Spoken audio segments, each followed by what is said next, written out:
এই রকম অবস্থা দেখতে পাচ্ছ, মুখের না এই মুখের অবস্থা দেখতে পাচ্ছেন, এই রকম মারধর করেছে, মানে বলতে গেলে তুলে নিয়ে চলে যাচ্ছিল। কালকে মগরাহাটের আমাদের যিনি মগরাহাট পশ্চিমের বিধানসভার যিনি মানে কনভেনার বা দায়িত্বে আছেন, তার নার্সিংহোম হচ্ছে গিয়ে সংগ্রামপুর স্টেশন সংলগ্ন বাজার। সেখানে তিনি কর্মরত অবস্থায় ছিলেন। ওই 8টা, পৌনে 8টা, সাড়ে 8টার মধ্যে এরকম সময়ে তার ওই নার্সিংহোমে তৃণমূলের দুষ্কৃতী বাহিনী ঢোকে। একজন নাম আছে, কমপ্লেন কপিতে নাম আছে, নামটা আমি এক্ষুনি না দেখলে বলতে পারছি না। তার নেতৃত্বে ঢোকে এবং অকথ্য ভাষায় গালিগালাজ করে, তার উপরে আক্রমণ করে এবং শারীরিকভাবে প্রচণ্ডভাবে আহত করে। প্রায় অচৈতন্য অবস্থায় তাকে টেনে হিঁচড়ে নিচে নেমে টোটোয় অটোয় করে তুলে নিয়ে চলে যাচ্ছিল। কারণ কি না, আইএসএফের এই কনভেনার এলাকার কোনো একটা গরিব অসহায় বাড়ি, যার ঘর বাড়ি একেবারে তিরপল দেওয়া, খুব অসহায় অবস্থা, তার সরকারি আবাস যোজনায় ঘর তার নামে আসছে না। কিন্তু দেখা যাচ্ছে যার ঘর আছে, তৃণমূল করা ব্যক্তি, সেরকম লোকের ঘরের ওপরে ঘর আসছে। এইটাকে উনি ভিডিও করে এক্সপোজ করেছে, এটা হচ্ছে ওনার অপরাধ। এইটার কারণে তার উপরে এইভাবে আক্রমণ হামলা চালিয়েছে। আমরা মানে ওখানে যখন মেরে রেলগেট পড়ার কারণে নিয়ে যেতে পারেনি, ওখানে ফেলে চলে যায়, আমরা উদ্ধার করি, উদ্ধার করে তার কাছে সব ঘটনা শুনি। এই যে ন্যাক্কারজনক ঘটনা, এই যে সন্ত্রাস তৈরির অপপ্রচেষ্টা চালাচ্ছে ওখানকার যারা নেতৃত্ব আছে, একেবারে যিনি ওই বিধানসভার দেখভালের দায়িত্ব, একেবারে অভিষেক বাবুর স্নেহধন্য বলা যায় বা অভিষেক বাবুর একেবারে ডান হাত বলা যায়, তার নেতৃত্বে চলছে। ওপর মহলের পরামর্শ ছাড়া এই ধরনের গুন্ডা মস্তানদের মস্তানি করার সাহস কোনোদিন হতে পারে না। তো সেই কারণে এইটাকে আমরা তীব্র নিন্দা জানাচ্ছি, ধিক্কার জানাচ্ছি। সাধারণ মানুষকে বলবো যে আপনারা ঐক্যবদ্ধ হন, এই ধরনের অন্যায়ের বিরুদ্ধে রুখে যদি না দাঁড়াতে পারেন, আজিজ আল হাসানকে যেমনভাবে একটা নেতৃত্ব তাকে যেভাবে হ্যারাসমেন্ট করেছে, তার উপরে যে শারীরিক নিগ্রহ করেছে, একইভাবে আপনারা কেউ কোনোদিন বাঁচতে পারবেন না। এই সমস্যা থেকে নিজেদেরকে বাঁচতে হলে ঐক্যবদ্ধ লড়াই সংগ্রাম ছাড়া কোনো রাস্তা নেই। আমরা এই মুহূর্তে প্রশাসনের ওপর ভরসা রাখছি। আমরা দেখব যদি ঠিকঠাকভাবে এর প্রতিকার না হয়েছে, যদি অন্যায়কারীদের বিরুদ্ধে কোনো প্রশাসন ব্যবস্থা না নেয়, আমরা আমাদের দলের চেয়ারম্যানের সঙ্গে অলরেডি কন্টিনিউ যোগাযোগ করছি, কথাবার্তা বলছি। একটা নির্দিষ্ট টাইমের পরে আমরা কিন্তু ওখানে বৃহত্তর আন্দোলনে জেলা জুড়ে নামবো। প্রশাসন তখন কিন্তু আমাদেরকে বললে আমরা শুনবো না। ইতিমধ্যে যাদের বিরুদ্ধে আপনারা এফআইআর করেছেন তাদের কি গ্রেফতার করা? আমি এখনো কোনো খবর পাইনি। রাত্রে পুলিশ কথা দিয়েছিল যে আপনারা কমপ্লেন দেন, আমরা যথাযোগ্য ব্যবস্থা নেব।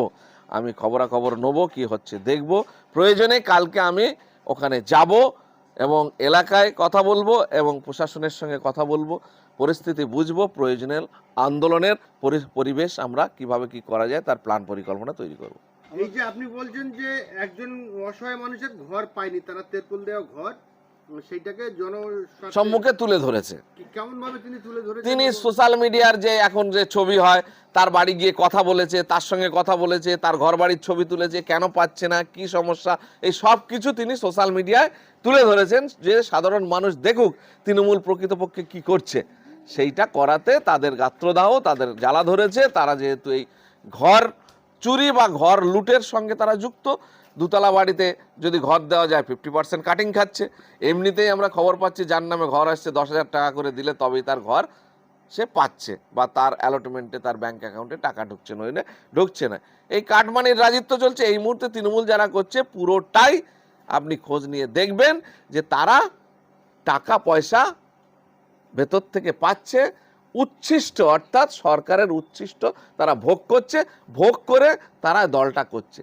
সাধারণ সুস্থ বিবেকবান মানুষ একটা কেউ আপনি দেখতে পাবেন না যে তারা তৃণমূল করছে। এই ভোটমুখী যে নতুন করে বাংলার বাড়ি দেওয়া হচ্ছে, সেই জায়গায় বেশ কিছু মানুষ অনিয়মের অভিযোগ করছে।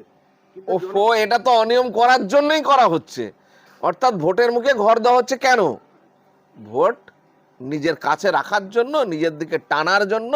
এই ভোটের ঘোষণার পূর্বে মুহূর্তে এই ঘরের অ্যালটমেন্ট তারা করছে, অর্থাৎ প্রলোভন দেখিয়ে মানুষকে আকৃষ্ট করে নিজের দিকে রাখা।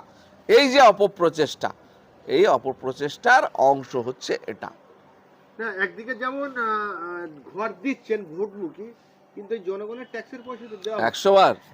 তো জনগণের ট্যাক্সের পয়সা ভোটমুখী ভোট হ্যাঁ, এই ধরনের কাজ তো প্রচুর করে যাচ্ছে। এই যে 10 লাখ করে টাকা ইতিপূর্বে দিয়েছে, সেই টাকার কোনো প্ল্যানিং ছাড়া দিয়েছে।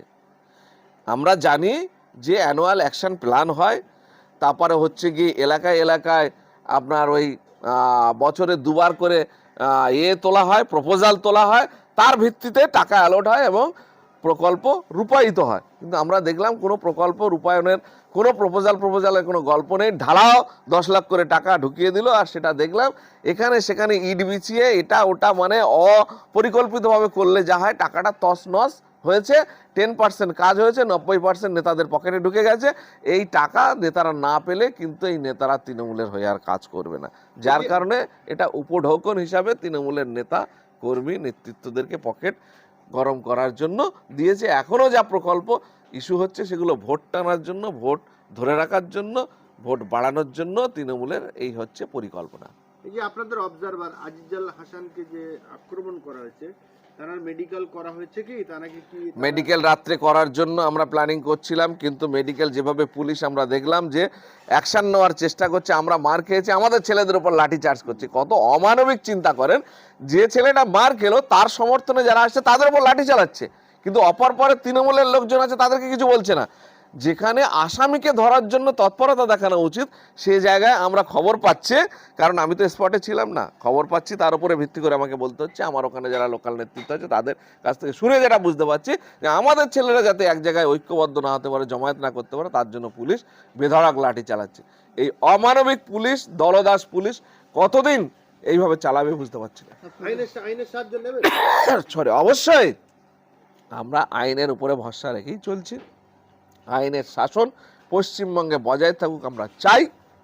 সেই কারণে প্রতি ক্ষেত্রে আমাদের কর্মী সমর্থক আক্রান্ত হলে, মার খেলেও আমরা কিন্তু আইনের সহযোগিতা, আইনের দ্বারস্থ হওয়ার কথা বলে আসছি। আমরা দেখছি অন্যান্য বিধানসভা বা অন্যান্য জেলাতে আপনাদের এতটা আঘাত হয় না যতটা দক্ষিণ চব্বিশ পরগনা। কখন ভাঙড়ে ওইদুল, কখন ওখানে, কখন দক্ষিণ চব্বিশ পরগনায় সংগঠন বাড়ছে, আইএসএফ এর সমর্থন বাড়ছে, সাধারণ মানুষের আইএসএফ এর প্রতি আস্থা বিশ্বাস বাড়ছে, যার কারণে ওদের গাত্রদাহ সব জায়গাতে কম বেশি হচ্ছে। কিন্তু যেহেতু দক্ষিণ চব্বিশ পরগনায় বেশি বেশি আইএসএফ এর সমর্থন, সেই সমর্থনকে যাতে মানে ছিন্ন ভিন্ন করা যায় বা সেই সমর্থনকে যাতে ডিমোরালাইজ করা যায়, আক্রমণ করে আতঙ্কিত করা যায়, সেই কারণে এসব করছে। এই যে এর অন্য কি কারণ? 77টা বিজেপির সিট কম বেশি, 71টা এখনো আছে, আর বাকিটা এদিক ওদিক হয়ে গেছে। 71টা সিট বিজেপির কোথাও দেখতে পাচ্ছেন যে তৃণমূল বিজেপির উপর আক্রমণ করেছে, বিজেপির নেতাদের হ্যারেস করছে, বিজেপির নামে কেস দিচ্ছে, বিজেপিকে মানে সাধারণভাবে করছে?